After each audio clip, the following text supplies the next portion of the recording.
പാലക്കാട് രണ്ടുപേരെ പുഴയിൽ വീണ് കാണാതായി. അയലൂരിൽ പുഴയിൽ തേങ്ങ പിടിക്കാൻ പോയ ഉമർ ഫറൂഖിനെ ഇന്നലെ ഉച്ചയോടെയാണ് കാണാതായത്. ഒറ്റപ്പാലത്ത് ഭാരതപ്പുഴയിൽ മത്സ്യബന്ധനത്തിനിടെ യൂസഫിനെ രാവിലെയും കാണാതായി. ഇരുവർക്കും വേണ്ടിയുള്ള തെരച്ചിൽ തുടരുകയാണ്. വിവരങ്ങളുമായി ഇപ്പോൾ സച്ചിൻ വള്ളിക്കാട് ചേരുകയാണ്. സച്ചിൻ, എന്താണ് രണ്ടുപേരും രണ്ട് സ്ഥലങ്ങളിലാണ് പുഴയിൽ വീണതല്ലേ? ശ്രീജു, തീർച്ചയായും ഒരാൾ ഇന്നലെ ഉച്ചയോടുകൂടിയാണ് മംഗലം ഡാം അയിലൂർ വീഴലി പുഴയിൽ തേങ്ങ പിടിക്കാൻ വേണ്ടി ഇറങ്ങിയ ഉമർ ഫാറൂഖിന് 45 വയസ്സാണ്. ഇന്നലെ ഉച്ചയോടുകൂടിയാണ് തേങ്ങ എടുക്കാൻ വേണ്ടി പുഴയിലേക്ക് ഇറങ്ങിയപ്പോൾ ഒഴുക്കിൽപ്പെട്ടത്.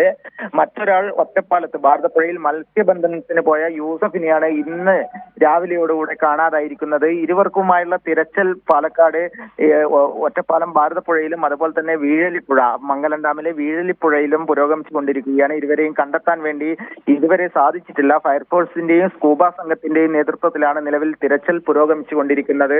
വലിയ രീതിയിലുള്ള ഒഴുക്ക് തന്നെയാണ് ഇരു പുഴകളിലും ഇന്നലെ ഉണ്ടായിട്ടുള്ളത്. കാരണം ഇന്നലെ ശക്തമായ മഴയാണ് പാലക്കാട്ടെ മലയോര മേഖലകളിലും അതുപോലെ തന്നെ മറ്റ് പാലക്കാട് നഗരത്തിലടക്കം ഇന്നലെ ഉണ്ടായിട്ടുള്ളത്. ഇന്ന് മഴയ്ക്ക് നേരിയ രീതിയിലുള്ള ശമനമുണ്ട്. അതിനാൽ തന്നെ നല്ല രീതിയിലുള്ള തിരച്ചിലാണ് ഇരുവർക്കും വേണ്ടി ഇപ്പോൾ പുരോഗമിച്ചുകൊണ്ടിരിക്കുന്നത്. സിജു, ശരി. സച്ചിൻ വള്ളിക്കാടാണ് വിവരങ്ങൾ നൽകിയത്. പാലക്കാട്ട് രണ്ടുപേരെ പുഴയിൽ കാണാതായി. തിരച്ചിൽ തുടരുകയാണ്.